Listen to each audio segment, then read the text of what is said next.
Hello YouTube family, आज बनवली आपण झटपट बनणारी चटपटीत भेळ अगदी सोप्या पद्धतीनं. इथं गॅसचा अजिबात वापर केलेला नाही आणि मुलांना स्नॅकमध्ये किंवा दुपारच्या हलक्या फुलक्या भुकेसाठी अगदी सोप्या पद्धतीनं आपण ही चटपटीत इथं भेळ तयार केलेली आहे. तर रेसिपी नक्की बघा. तर चला मग रेसिपी सुरू करूया. तर त्यासाठी घ्यायचे मुरमुरे घ्यायचे. मुरमुरे अगोदर स्वच्छ करून घ्यायचे आणि नंतर इथं मी व्हेजिटेबल अगोदर कट करून ठेवले होते. व्हेजिटेबल जे आपल्याला हिवाळ्यामध्ये भेटतात ते व्हेजिटेबल इथं मी यूज केलेले आहे.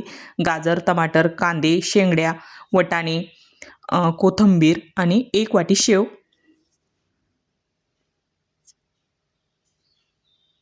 नंतर घ्यायचं एक टोपलं घ्यायचं, त्यात मुरमुरे टाकायचे आणि ह्या मुरमुऱ्यामध्ये आता सर्व व्हेजिटेबल्स मिक्स करून घेणार आहे आपण. आता अगोदर घालायचा कांदा, शेंगड्या घालायच्या, नंतर वटाणे, गाजर, टमाटर,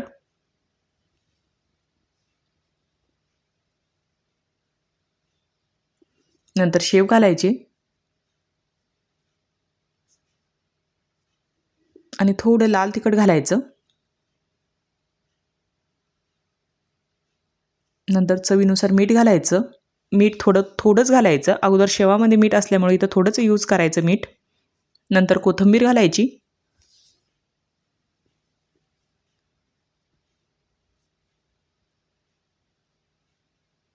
आणि छानपैकी अशी कलरफुल आपली इथं भेळ दिसत होती. आता हे मिक्स करून घ्यायचं आणि अजून थोडी टेस्ट वाढवण्यासाठी इथं टोमॅटो केचप टाकायचं. मुलांना थोडं स्पायसी असलं की थोडी मजा येते.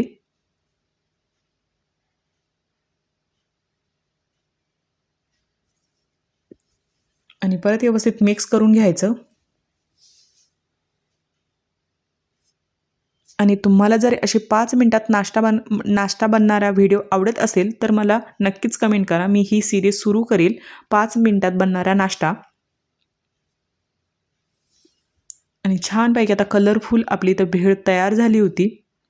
सर्व व्हेजिटेबल्स आपण त्यात घातले होते, म्हणजे मुलांसाठी हेल्दी पण आहे.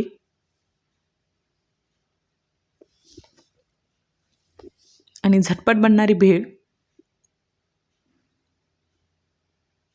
आणि छानपैकी अशी कलरफुल आपली भेळ इथं तयार झाली होती.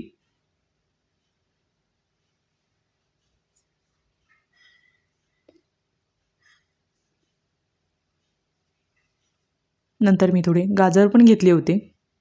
गाजर अगोदर कट करून ठेवले होते.